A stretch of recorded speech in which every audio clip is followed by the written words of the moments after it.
मेरा नाम है नाना साहिब शिंदे। मैं बीएसटी में वर्कशॉप दादर वर्कशॉप में काम करता हूँ। मैं मेरी तरफ से सभी भाई बहनों का नमस्कार चाहता हूँ। भाई साहब जरा वापस से सवाल पूछ सकेंगे?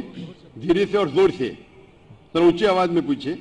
मेरा सवाल है, तो मेरा बच्चा 28 बरस का है, वो मतिमंद है।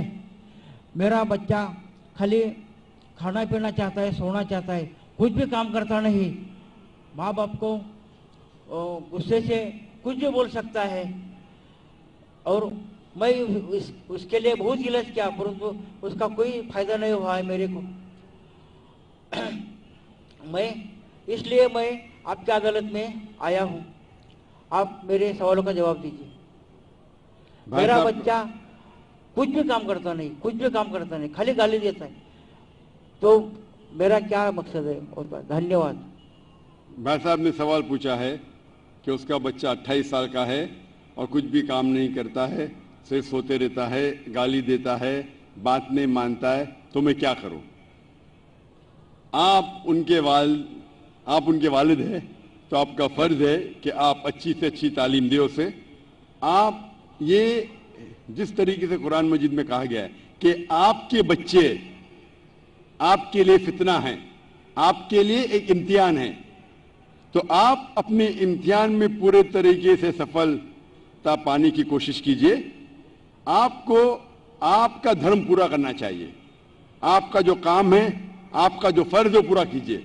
आप बच्चे की देखभाल कीजिए, उसे अच्छे तालीम दीजिए और कोशिश कीजिए कि उसको अपने ईश्वर, अपने भगवान, अपने अल्लाह की तरफ सिर्फ इबादत करे, सिर्फ अल्लाह की इबादत करे और किसकी नहीं। ये आपका फर्ज है। देखो कि उसके सही ईश्वर, सही खालिक के बारे में उसे कहो, और उसके बाद आपके मेहनत के बाद भी अगर आपका बेटा अगर नालायक निकलता है, आपको अपना फर्ज पूरा करना चाहिए। आप इम्तिहान में कामयाब होना चाहिए।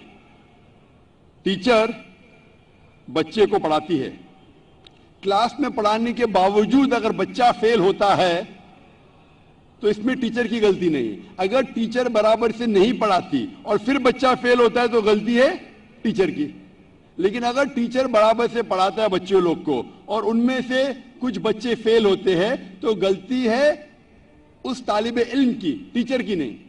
उसी तरीके से आप उनके वालिद हैं, आप और आपकी बीवियों से सही तालीम देना चाहिए उसके ईश्वर के बारे में। क्या ईश्वर एक है? ईश्वर के अलावा किसी की इबादत नहीं करना चाहिए और आखिरी पैगंबर को मानना चाहिए। ये आपका फर्ज है कि आप उसे सिखाएं। उसके बाद अगर वो बदतमीजी करता है, आपकी बात नहीं मानता है, आप अपना काम कर चुके, आप फिर उसके बाद जिम्मेदार नहीं रहेंगे। आपको फिर भी उससे अच्छे से पेश आना चाहिए क्योंकि आप उसके वालिद हैं और आपको इंशाल्लाह सफलता मिलेगी जिंदगी में। और हम दुआ करते हैं कि अल्लाह सुब्हाना व तआला ईश्वर आपके बच्चे को भी हिदायत दे और समझ दे ताकि वो अच्छी जिंदगी बसर कर सके। Hope the answer the question.